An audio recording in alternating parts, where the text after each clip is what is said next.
Bismillahirrahmanirrahim. Assalamualaikum warahmatullahi wabarakatuh. Syukur alhamdulillah kita masih dipertemukan kembali di channel ini. Sholawat dan salam selalu dan tetap tercurahkan kepada junjungan kita Nabi besar Muhammad sallallahu alaihi wasallam. Allahumma sholli ala sayyidina Muhammad wa ala ali sayyidina Muhammad. Harapan dan doa saya semoga sahabatku semuanya selalu diberikan kesehatan, dilapangkan rezekinya, diampuni dosa-dosanya, dipanjangkan umurnya, dan semoga kita tidak mati kecuali mati dengan beriman dalam Islam. Dan sempatkanlah menuliskan sholawat di kolom komentar, insyaallah akan menjadi bukti cinta kita kepada Rasulullah Muhammad sallallahu alaihi wasallam. Semoga kita semua mendapatkan syafaat beliau di akhirat kelak. Amin ya rabbal alamin. Sahabat beriman yang dirahmati Allah, salat merupakan ibadah pokok seorang muslim. Seluruh ulama sepakat bahwa amalan yang pertama kali dihisab adalah salat. Jika baik salatnya, maka baik pula seluruh amalannya. Namun jika buruk salatnya, maka buruk pula amalannya. Untuk itu kita perlu total dalam melaksanakan salat agar pahala salat menjadi sempurna, baik ketika salat wajib maupun salat sunnah. Selain harus khusyuk dan menghayati bacaan salat, kita juga wajib memperhatikan pakaian yang digunakan saat sholat. Jangan sampai kita berpakaian asal-asalan saat menghadap Allah Subhanahu wa Ta'ala, sementara kita malah berpakaian rapi saat kondangan. Berikut ini 7 kesalahan memakai pakaian saat sholat yang perlu dihindari seorang muslim. Yang pertama, busana yang penuh dengan gambar. Dalam sebuah hadis dari Aisyah radhiyallahu anha, dia berkata, Rasulullah sallallahu alaihi wasallam mengerjakan salat dengan mengenakan khamisah, sejenis baju yang terbuat dari bulu yang ada gambarnya. Ketika telah mengerjakan salat, beliau bersabda, pergilah kalian kepada Abu Jam bin Huzaifah dengan khamisah ini, dan bawalah kepadanya anbijaniyah, sejenis baju yang tebal dan kasar, karena sesungguhnya khamisah tadi telah mengganggu konsentrasiku ketika sholat. Hadis riwayat Bukhari dan Muslim. Dari Anas radhiyallahu anhu, dia berkata, dulu Aisyah memiliki kain tipis yang bergambar yang dibuat tutup atau tabir di samping rumahnya. Lantas Rasulullah sallallahu alaihi wasallam bersabda kepadanya, jauhkanlah dariku, karena dia selalu tergambar dan terlintas kepadaku ketika sedang sholat. Hadis riwayat Bukhari. Al-Qasdalani berkata bahwa jika gambar yang ada di hadapan bisa mengganggu konsentrasi orang yang sedang sholat, lebih-lebih lagi apabila gambar itu berada di pakaian saat sholat. Lalu yang kedua, sarung atau celana yang melewati mata kaki atau isbal bagi laki-laki. Isbal menurut istilah adalah melabuhkan pakaian dan membiarkannya hingga melewati batas yang ditetapkan oleh syariat Islam, baik karena sombong maupun tidak sombong. Dari Abu Hurairah radhiyallahu anhu, ia berkata, tatkala ada seorang laki-laki sholat mengenakan sarung yang menutupi mata kakinya, Nabi menyuruh dia pergi agar berwudu. Orang itu pergi untuk berwudu, lalu datang. Beliau menyuruhnya pergi lagi. Ada seorang laki-laki bertanya, "Wahai Rasulullah, mengapa engkau memerintahkan dia berwudu lagi?" Beliau berpaling lalu berkata, "Orang itu sholat, tapi sarungnya menutupi mata kakinya. Sesungguhnya Allah tidak menerima sholat seorang laki-laki yang musbil, sarung atau celananya menutupi mata kakinya." Hadis riwayat Abu Dawud, Imam Ahmad, dan An-Nasai. Imam Nawawi berkata, sanadnya sahih menurut kriteria Imam Muslim. Adapun mengenai sholat dalam keadaan demikian, maka para ulama telah berbeda pendapat dalam hal ini. Ada yang menganggap sholatnya tidak sah, dan ada pula yang tetap menganggapnya sah. Namun ada sebuah hadis yang sahih yang berasal dari Ibnu Mas'ud, yang selayaknya diketahui oleh mereka yang sedang sholat dalam keadaan seperti ini, agar mereka lebih berhati-hati. Yang ketiga, sholat memakai sepotong baju.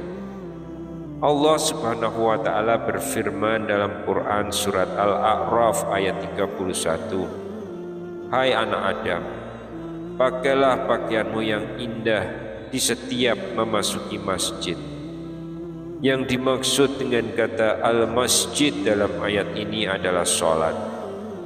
Dari Abu Hurairah dia berkata, seorang laki-laki berdiri menghadap Nabi SAW, lantas dia bertanya kepada beliau mengenai sholat dengan hanya mengenakan satu potong baju. Rasulullah bersabda, "Apakah berat untuk masing-masing kalian mencari 2 potong busana?" Hadis riwayat Bukhari. Ibnu Abdul Bar berkata dalam kitab Al-Tamhid, sesungguhnya para ulama ahli ilmu merasa malu untuk memakai sepotong busana saja ketika melakukan sholat. Mereka selalu merias diri dengan cara memakai baju terbaik yang mereka miliki, memakai parfum, dan menggunakan siwak. Yang keempat, baju atau pakaian pendek sehingga tersingkap sewaktu sholat. Di samping memakai celana yang ketat, tidak sedikit dari kaum pria saat ini yang juga menggunakan kemeja atau t-shirt pendek ketika sholat. Pada saat ruku ataupun sujud, kemeja ataupun baju yang semula menutup celana terangkat ke atas karena terlalu pendek. Pada waktu itulah punggung dan sebagian anggota auratnya terlihat.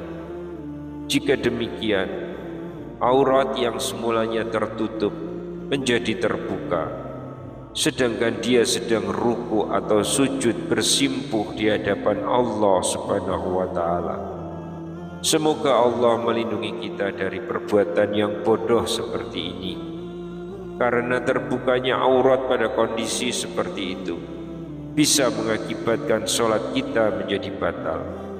Dan sebab utamanya adalah celana yang berasal dari negeri-negeri kafir ataupun negeri-negeri barat. Yang kelima, menyingsingkan lengan baju dan mengikat rambut. Di antara kesalahan yang diperbuat ketika sholat adalah menyingsingkan lengan baju ketika akan memulai sholat. Dari Ibnu Abbas radhiyallahu anhu dia berkata, Rasulullah SAW bersabda, "Aku diperintahkan untuk sujud di atas 7 anggota badan dan dilarang menjadikan satu baju menyingsingkannya dan rambut menjalinnya." Hadis riwayat Muslim, An-Nasai, dan Ibnu Majah. Lalu yang keenam, kedua bahunya terbuka. Hal ini didasarkan pada sebuah hadis dari Abu Hurairah radhiyallahu anhu berkata, Rasulullah SAW bersabda, "Salah seorang dari kalian tidak boleh sholat dengan satu busana yang di pundaknya tidak ada penutupnya sedikit pun. Muttafaq alaih. Yang ketujuh, baju ketat yang menggambarkan lekuk tubuh. Rasulullah ketika melihat Jabir bin Abdullah datang kepadanya di malam hari, lalu dia sholat malam bersamanya. Sedangkan waktu itu dia hanya menyelimutkan pakaian yang sempit sehingga membentuk semua tubuhnya. Maka beliau menasihati, jika pakaian itu sempit, jadikanlah sarung, ikatkan kainmu mulai di atas perut sampai ke bawah. Jika kainmu luas sekali, maka selimutkan ke seluruh anggota badan. Hadis riwayat Bukhari. Imam Syafi'i berkata, jika orang sholat memakai baju tipis sehingga kelihatan kulitnya, maka tidak sah sholatnya. Syekh Al-Albani berkata bahwa celana ketat itu akan mendatangkan dua macam musibah. Musibah yang pertama, orang yang memakainya akan menyerupai orang-orang kafir. Sedangkan kaum muslim memang memakai celana, namun model celananya lebih lebar dan longgar. Umat Islam baru mengenal celana ketat setelah mereka dijajah oleh bangsa Eropa. Pengaruh buruk itulah yang diwariskan oleh kaum penjajah kepada umat Islam. Akan tetapi karena kebodohan umat Islam itu sendiri, mereka mengambil tradisi buruk tersebut. Lalu musibah yang kedua, celana ketat akan menyebabkan bentuk aurat terlihat dengan jelas. Memang benar bahwa aurat pria adalah anggota badan antara pusar dan lutut. Namun seorang hamba yang sedang melakukan sholat dituntut untuk berbuat lebih dari ketentuan yang telah ditetapkan oleh syariat. Tidak pantas dia melakukan maksiat kepada Allah ketika sedang sujud bersimpuh di hadapannya. Ketika dia mengenakan celana ketat, maka kedua pantatnya akan terbentuk dengan jelas. Bahkan lebih dari itu, bagian tubuh yang membelah keduanya juga terlihat nyata. Komite Tetap Pembahasan Masalah Ilmiah dan Fatwa Saudi Arabia, ini semacam Majelis Ulama Indonesianya di Indonesia, menjawab pertanyaan mengenai hukum Islam tentang sholat memakai celana. Jawaban yang dirumuskan adalah sebagai berikut.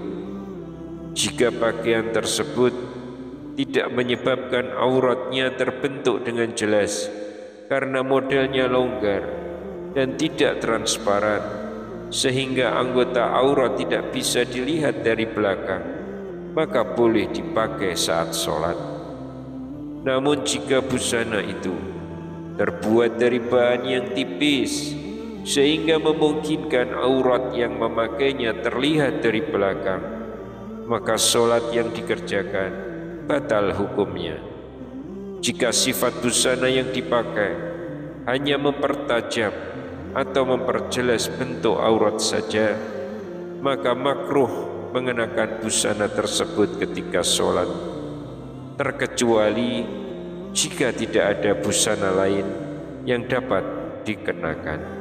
Wallahu a'lam bishawab. Demikian yang bisa kami sampaikan di kesempatan kali ini. Semoga dapat memberikan manfaat untuk kita semua. Wassalamualaikum warahmatullahi wabarakatuh.